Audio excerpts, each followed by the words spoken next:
Imagina abrir los ojos en una mañana de octubre y escuchar, antes que cualquier otra cosa, el sonido del agua. No el mar abierto, sino el agua quieta y profunda de los canales, golpeando suavemente contra los pilotes de madera que sostienen una ciudad entera. Estás en Venecia. Y el año es 1750.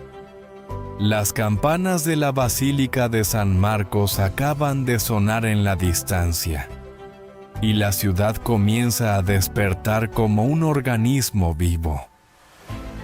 Gondoleros que empujan sus embarcaciones negras con movimientos lentos y rítmicos. Comerciantes abriendo sus tiendas a lo largo del Gran Canal. Mujeres vaciando cubos de agua desde las ventanas de palacios que se reflejan perfectamente en el agua verde y quieta de abajo. Esta no es la Venecia de postal que el mundo moderno conoce. Esta es la Venecia real del siglo XVIII. La más poderosa, la más rica, la más contradictoria y fascinante ciudad de Europa, en su momento de mayor esplendor cultural. Un lugar donde la belleza y el comercio, el arte y la política, la fiesta y el poder, coexistían en cada calle, en cada puente, en cada mirada. Gracias a la inteligencia artificial, hoy podemos reconstruir ese mundo con una precisión que ningún libro de historia puede ofrecer. Quédate, porque lo que estás a punto de ver y escuchar cambiará para siempre la forma en que entiendes una de las ciudades más extraordinarias que la humanidad jamás ha construido. En el siglo XVIII, Venecia era conocida en toda Europa por un título que llevaba con orgullo desde hacía siglos: la Serenísima República. No era una monarquía, no era un reino. Era una república oligárquica gobernada por un dux, un consejo de nobles y una red de instituciones que habían mantenido la estabilidad política de la ciudad durante más de 1000 años. En un continente sacudido por guerras y revoluciones, Venecia era una anomalía magnífica, una ciudad que sabía gobernarse a sí misma. La ciudad estaba construida sobre más de 100 pequeñas islas conectadas por unos 400 puentes y atravesadas por 150 canales. Sus cimientos eran millones de troncos de madera clavados en el barro del fondo de la laguna. Una solución de ingeniería que, lejos de pudrirse bajo el agua, se había petrificado con el tiempo, volviéndose tan dura como la piedra. Sobre esos pilotes invisibles descansaban palacios, iglesias, mercados y talleres que desafiaban toda lógica arquitectónica conocida. Lo que la inteligencia artificial nos permite ver hoy es precisamente esa densidad de vida cotidiana que los cuadros y los textos de época apenas podían capturar. Las calles estrechas, llamadas calle, llenas de gente a todas horas. Los puentes curvos de piedra donde se detenía la gente a conversar. El olor a sal, a madera mojada y a especias exóticas mezclándose en el aire húmedo de la laguna.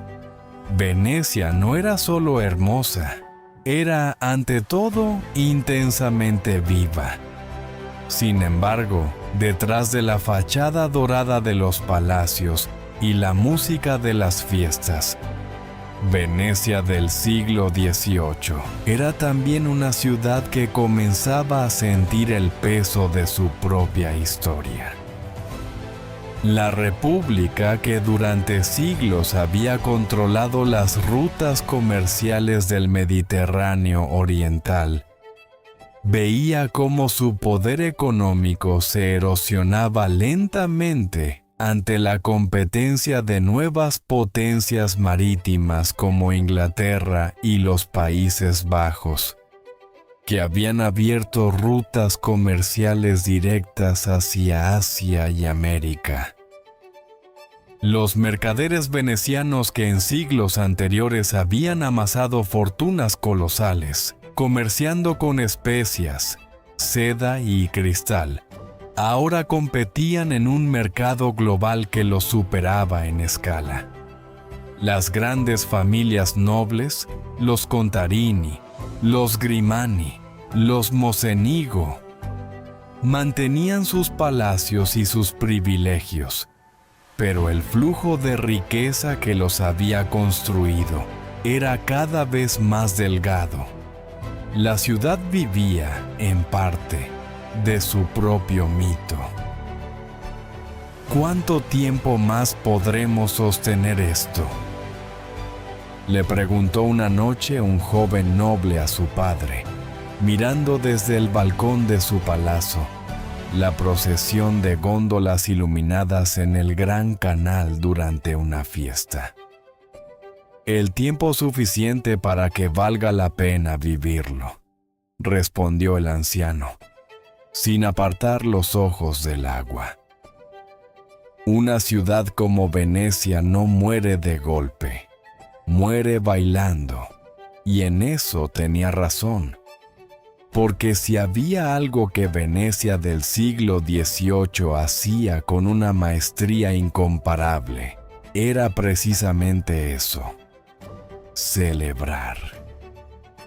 El Carnevale, el Carnaval de Venecia, duraba varios meses al año, llenando las calles de máscaras, música y una libertad social sin precedentes, donde nobles y plebeyos, hombres y mujeres, locales y extranjeros, se mezclaban bajo el anonimato protector de los disfraces. Era la válvula de escape de una sociedad que sabía que su grandeza histórica estaba cambiando de forma. Si este viaje a la Venecia del siglo XVIII te está fascinando, suscríbete ahora y activa la campana. Cada semana reconstruimos con IA las ciudades y civilizaciones más increíbles de la historia. Fue precisamente en ese contexto de tensión entre el esplendor del pasado y la incertidumbre del futuro, cuando Venecia vivió uno de sus periodos de mayor productividad cultural de toda su historia.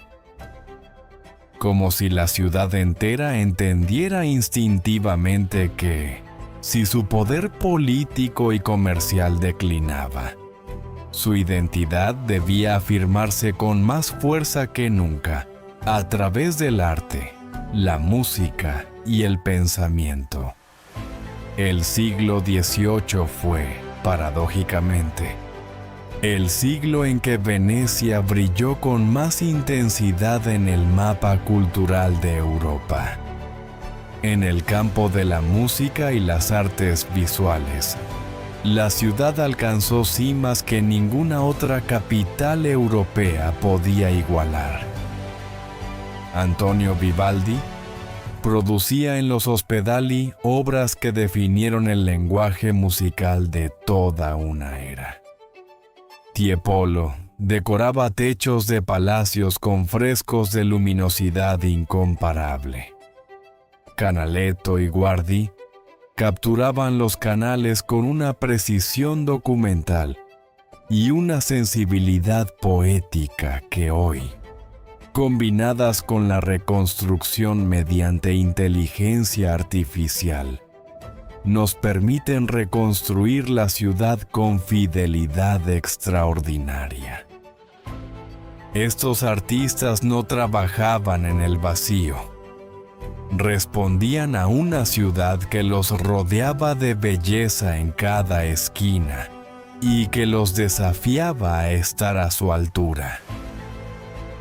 Carlo Goldoni reformó el teatro veneciano creando comedias que mostraban por primera vez a personajes populares con dignidad y complejidad real, representadas en los 6 teatros públicos de la ciudad, ante públicos de todas las clases sociales.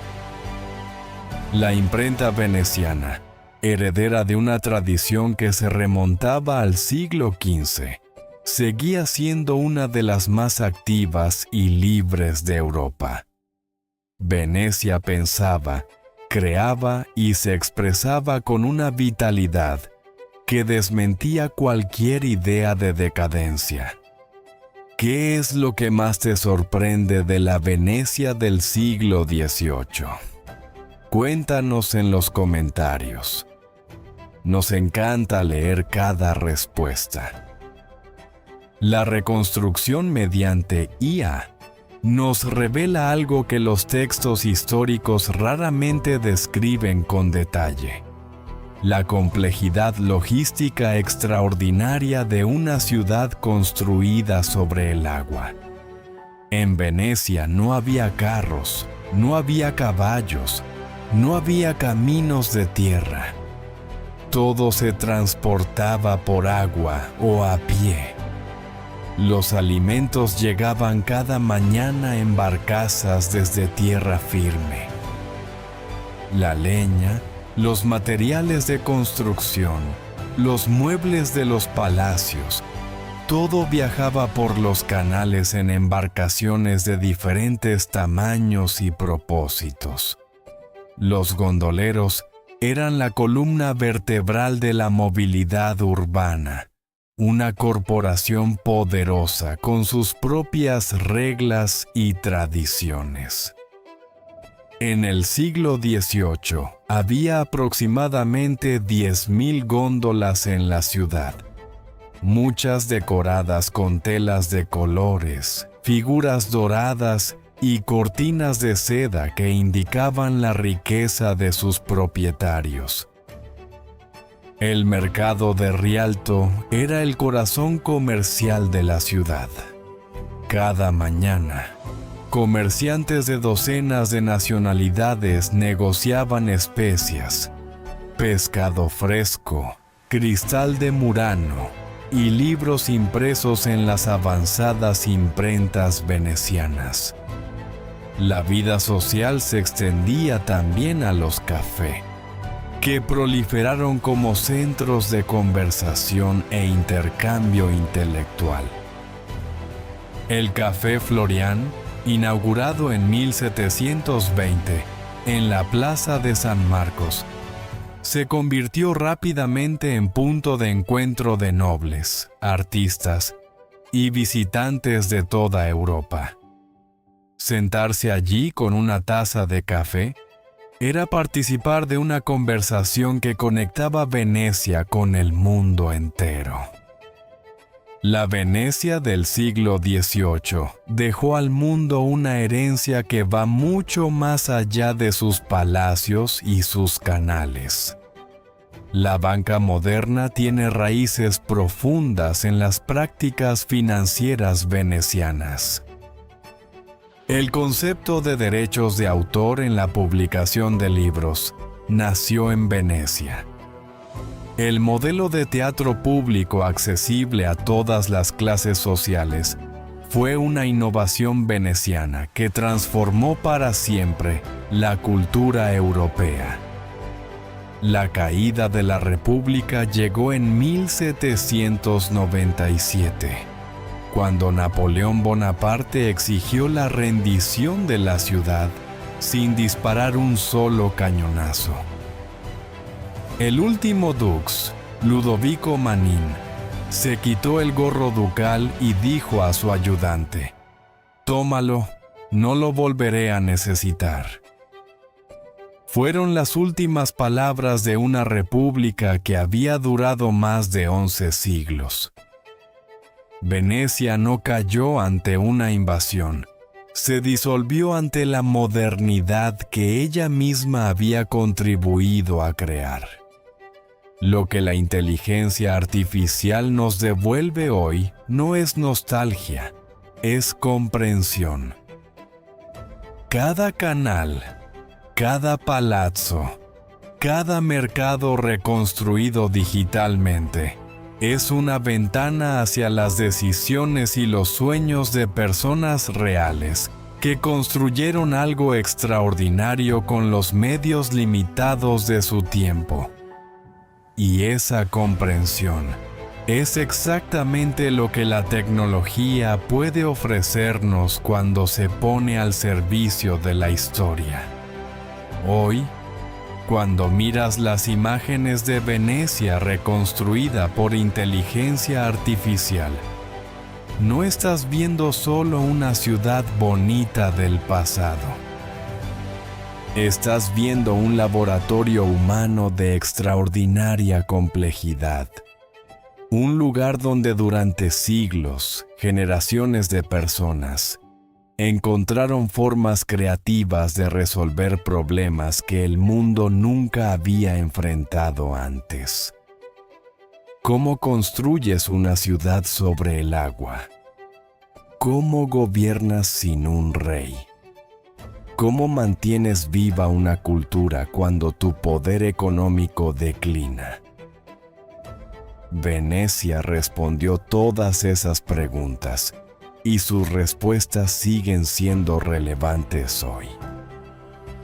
La historia de Venecia en el siglo XVIII nos enseña algo que trasciende la geografía y el tiempo: que las civilizaciones más duraderas no son las más poderosas militarmente, sino las que invierten con más profundidad en su cultura, en su arte y en su capacidad de reinventarse. Cuando el comercio de especias dejó de ser rentable, Venecia se reinventó como capital cultural de Europa. Cuando su influencia política declinó, produjo a Vivaldi, a Tiepolo, a Goldoni. La creatividad fue siempre su respuesta más poderosa ante la adversidad. La próxima vez que veas una imagen de Venecia, real o reconstruida, recuerda que detrás de cada piedra hay siglos de decisiones humanas, de errores corregidos y de una voluntad colectiva de hacer algo hermoso y duradero, en un lugar donde nadie hubiera apostado que era posible. Esa es la lección más profunda de la Serenísima, que la grandeza no depende del lugar donde naces, sino de lo que decides construir con lo que tienes.